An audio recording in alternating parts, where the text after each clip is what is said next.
प्रिय बच्चों, इस समय कोरोना महामारी के कारण कक्षाएं बिल्कुल अव्यवस्थित चल रही हैं, लेकिन इससे बचाव का भी कोई उपाय जो अपन घर में सुरक्षित रहकर कर सकते हैं वो ही हैं। इसके अलावा कोई उपाय नहीं है।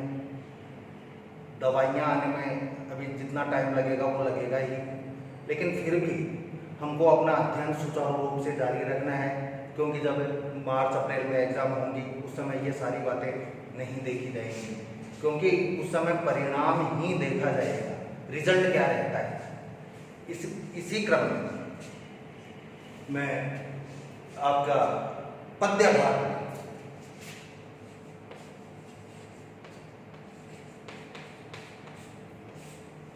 का प्रारंभ कर रहा हूँ। इस पद्य भाग में पहला जो आपका अध्याय है, पहला जो पाठ है, उसका नाम है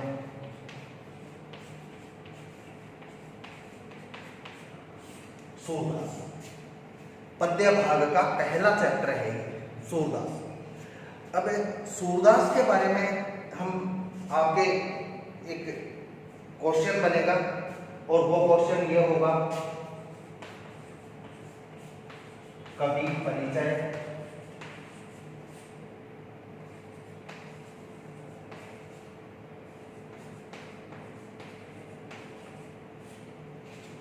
या लेखक परिचय, ये क्वेश्चन बनेगा और इनका उत्तर देना जरूरी है।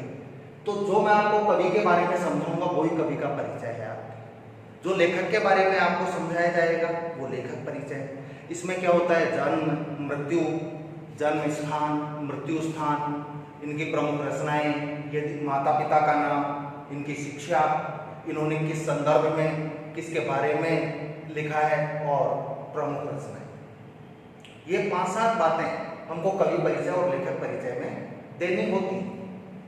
इसी क्रम में हम सूरदास जी के बारे में यदि विचार करें, मंथन करें, तो क्या निकल कर आता है। सूरदास कृष्ण भक्ति धारा के सबसे बड़े कवि थे।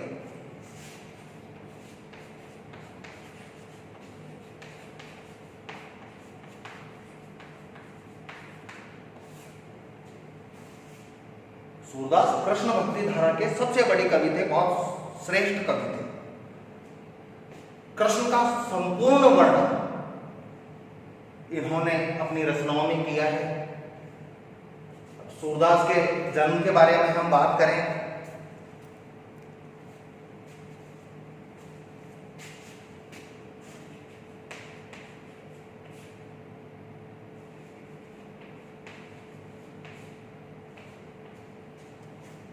सूरदास जी का जन्म 1540 संवत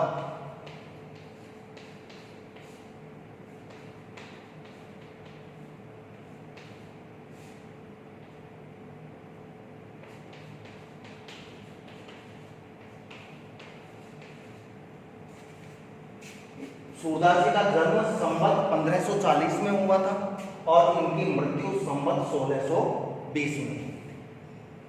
ठीक है। अब इसमें कई मतांतर हैं, जन्म के बारे में भी हैं। आपको एक बहुत आश्चर्य की बात बताऊं, इतने बड़े कवि हैं सूरदास, लेकिन इनके पिता का नाम तो कुछ लोग बताते हैं, माता का नाम नहीं बताते। वैसे इनके बारे में, सूरदास जी के बारे में कहा जाता है कि सूरदास जी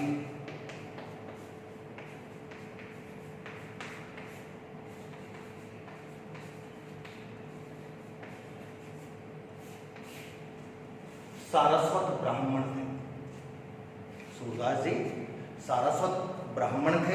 कुछ विद्वान मानते हैं कि सूरदास जी के पिता का नाम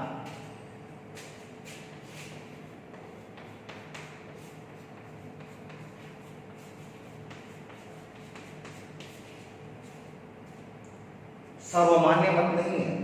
कुछ विद्वान, आचार्य रामचंद्र शुक्ल, प्रसिद्ध समालोचक, हजारी प्रसाद द्विवेदी, ये लोग मानते हैं कि इनके पिता का नाम रामदास सारस्वत था। अब हम जन्म स्थान की बात करें कि जन्म की बात हो गई, इनका जन्म 1540 में हुआ, मृत्यु संवत 1620 में हुई। अब जन्म स्थान की बात करें तो इनका जन्म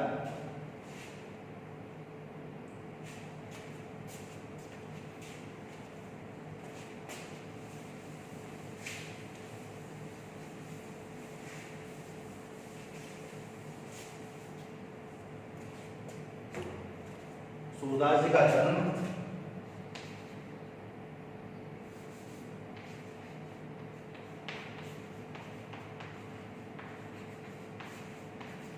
आगरा मथुरा राजमार्ग,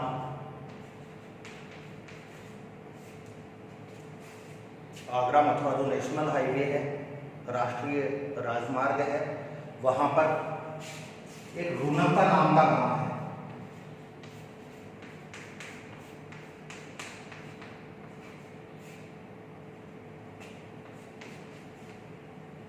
आगरा मथुरा राजमार्ग पर रूनका गांव में इनका जन्म हुआ था। और इनकी मृत्यु के बारे में है, ये तो आपका जन्म हो गया इनका। और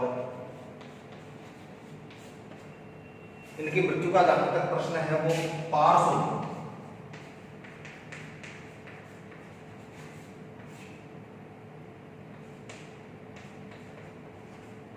गांव में इनकी मृत्यु,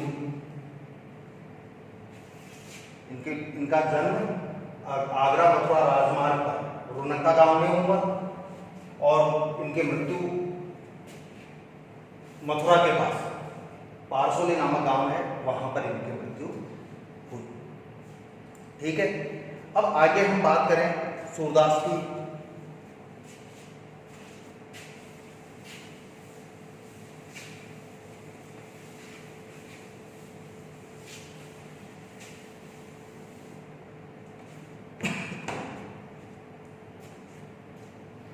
अभी मैंने बताया था थोड़ी देर पहले आपको कि सूरदास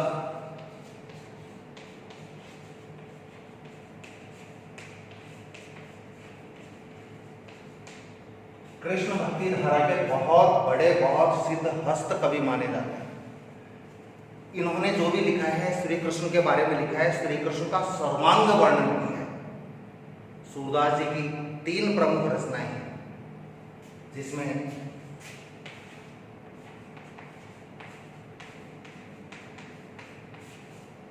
सूरसागर,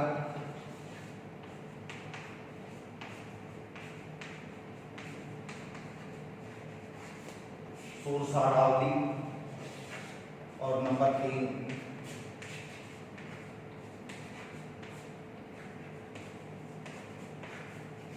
साहित्य लहरी। सूरसागर, सूरसारावली और साहित्य लहरी। सूरसागर में मैं बताऊंगा आपको, कुछ विद्वान कहते हैं कि इन्होंने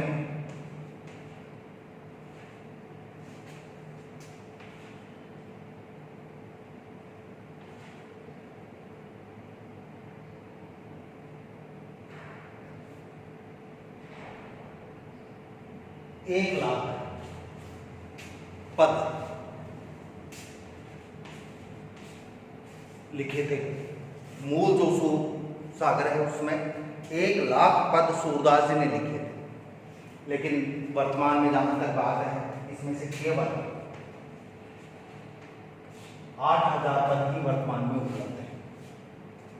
सूरसागर, सूरसारावली और साहित्य लहरी सहित ये तीनों, सूरसागर, सूरसारावली और साहित्य लहरी, ये तीनों जो रचनाएं हैं ये कृष्ण के बारे में है। अब सूरदास के बारे में हम रचनाओं के बारे में चर्चा करें। ये 3 रचनाएं होगी। इन 3 रचनाओं में क्या है, कृष्ण का क्या वर्णन किया। यहाँ एक प्रश्न और आता है, वो प्रश्न ये है कि सूरदास के बारे में विभिन्न लोग कहते हैं, बहुधा, बहुत सारे क्या कहते हैं कि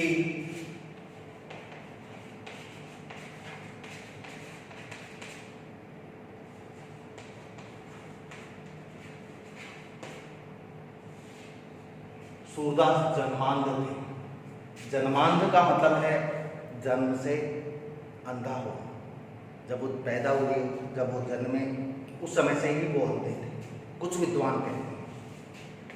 लेकिन जो समालोचक हैं, आचार्य रामचंद्र शुक्ल, हजारी प्रसाद द्विवेदी, इसके अलावा बहुत सारे और भी विद्वान हैं जो ये मानते हैं कि जैसा वर्णन, जो वर्णन श्री कृष्ण का सूरदास ने किया, उस हिसाब से ये नहीं कहा जा सकता कि सूरदास जन्मांध थे, क्योंकि अंधा व्यक्ति इतना भव्य, इतना अद्भुत, इतना एक मनोरम, रोचक, मर्म स्पर्शी वर्णन एक अंधा व्यक्ति नहीं कर सकता है। हो न हो, ये वर्णन करने के बाद में वो अंधे हुए। आपके जहां तक पाठ्य पुस्तक का प्रश्न है, जो पहला चैप्टर है सूरदास, ये आपके लिए है सूरसागर से। पहला जो पाठ है आपके अध्याय, ये सूरसागर से लिया गया है। और सूरसागर में के बारे में मैं आपको बताऊं, कृष्ण का संपूर्ण वर्णन है सूरसागर में। उसमें एक पार्ट है सूरसागर में जिसका नाम है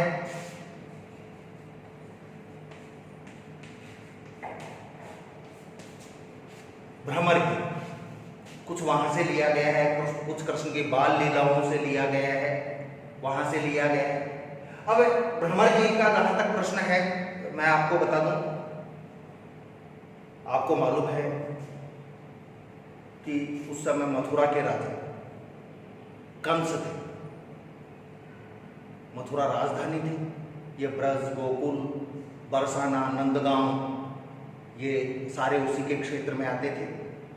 राजा मथुरा में बैठता था, वहीं से शासन का संचालन होता था। तो आपने सुना होगा, पढ़ा होगा, टीवी सीरियल्स में देखा होगा कृष्ण की बातें, कृष्ण के सीरियल, कि कृष्ण का जन्म मथुरा में हुआ और मथुरा में भी मथुरा के कारागार, जेल में हुआ था मथुरा।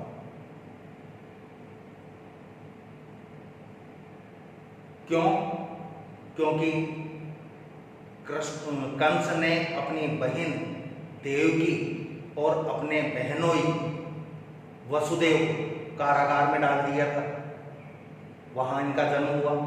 और इनके जन्म के बारे में एक और है घटना कि जब इनका विवाह कर दिया वसुदेव, और बड़ी धूमधाम से कंस अपनी बहन देवकी को बहुत चाहता था, बहुत प्रेम करता था देवकी से, अपनी बहन से, और अपनी बहन का विवाह अपने मित्र वसुदेव से करवाया था कि भाई बहन का वैवाहिक जीवन सुखी रहे, खुश रहे, प्रसन्न रहे। मित्र को वो जानता था, परिचित था। जब वो विदा कर रहा था वसुदेव और देवकी को, तब आकाशवाणी हुई कि हे कंस, तू जिस बहन को विदा कर रहा है, इसकी 8वीं संतान तेरी मृत्यु का कारण बनेगी, उस 8वें संतान के कारण तेरी मृत्यु होगी। यह आकाशवाणी हुई, यह एक ऋषि ने कहा। तो कंस इससे घबरा गया। उसने देखा कि 8वीं संतान मेरा वध करेगी, पता कैसे चलेगा, कहीं दूर चले जाएंगे, तो इनको विदा न करके इनको जेल में डाल दिया गया। वहीं इनका जन्म हुआ। कुछ दिन बाद आप जन्माष्टमी का त्यौहार मनाओगे, उसी से जुड़ी हुई घटना है। आपने देखा हो कि कई तस्वीरों में भी, टीवी सीरियल्स में देखा होगा, तस्वीर तो काफ़ी चलती है कि एक दाढ़ी वाला व्यक्ति नदी में, पानी में, एक टोकरे में एक बच्चे को लेकर निकलता है। वो नदी यमुना थी, वो दाढ़ी वाला व्यक्ति वसुदेव थे और वो बच्चा जो था वो कृष्ण थे। जन्माष्टमी मनाते हैं, कृष्ण जन्मोत्सव। रात को 12 बजे कृष्ण का जन्म होता है। वो वर्षा ऋतु है, वर्षा ऋतु में नदियों में पानी बहुत ज़्यादा होता है, बहता है। तो कृष्ण को वहाँ मथुरा से नंदगांव ले जाया गया। मतलब क्यों ले जाया गया?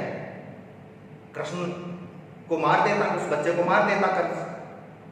उसको कंस से बचाने के लिए वसुदेव ने अपने मित्र नंद बाबा के यहाँ नंद गांव में उस बच्चे को पहुंचा दिया। तो वो वहां रहने लगे। तभी पता चला कि भाई उस रोज जो बच्चे पैदा हुए उनका मालूम करवाया। वो मालूम क्यों करवाया कि वसुदेव ने क्या किया, जो लड़का उसके यहाँ हुआ वसुदेव के, उसको तो वो यमुना पार करके वहां ले गए। उधर नंद के लड़की हुई थी, उस लड़की को ले आए। कृष्ण को पता चला कि लड़की हुई है, लड़का तो था ही नहीं, कृष्ण को तो ले जा चुके थे उस बच्चे को। तो जब लड़की हुई वो रोई, हुई तो क्या वो वहां से लेकर आए थे। जब वो रोई तो द्वारपाल जगे। उन्होंने कंस को जाकर कहा कि साहब 8वीं संतान हो गई। कृष्ण उस 8वीं संतान को लेकर मारने की कोशिश कर रहा था, योग माया थी वो।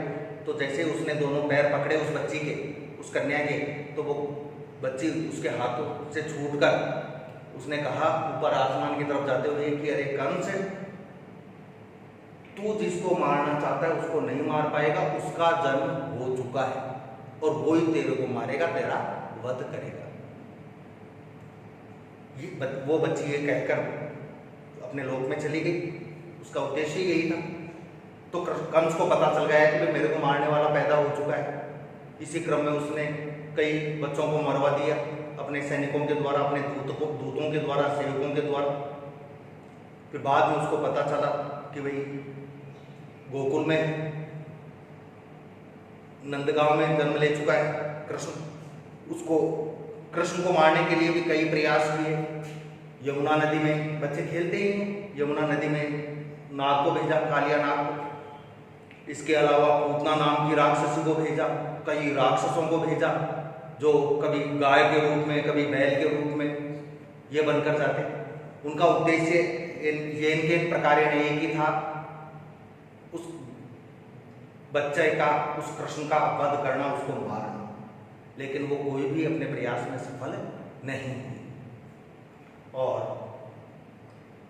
उसी घटना को कृष्ण के बचपन से सूरदास जी ने लिखा। सूरदास जी ने जो भी वर्णन किया है उस वर्णन में कुछ बातें हैं जो मैं बता दूं। सूरदास जी ने कृष्ण का जो वर्णन किया है उसमें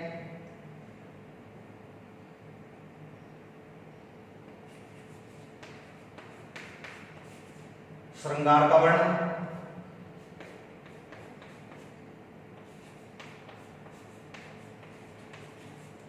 वात्सल्य,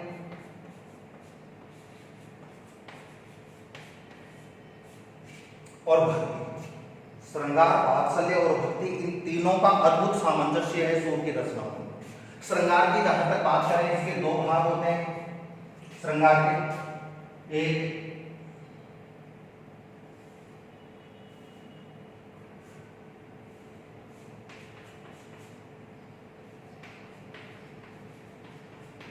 संयोग श्रृंगार और दूसरा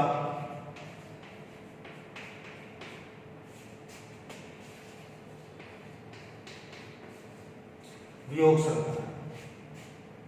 संयोग श्रृंगार में नायक नायिका का मिलन होता है और वियोग श्रृंगार में ये बिछड़ जाता है।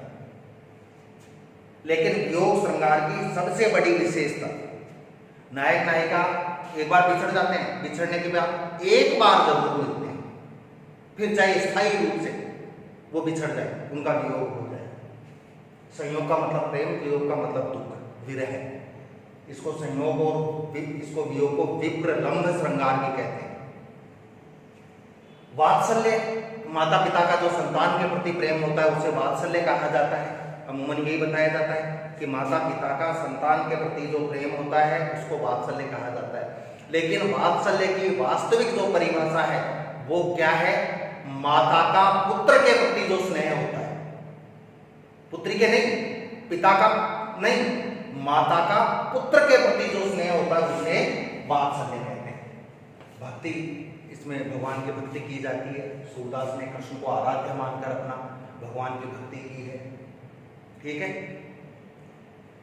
ये कवि परिचय का आपका आधा भाग हुआ है।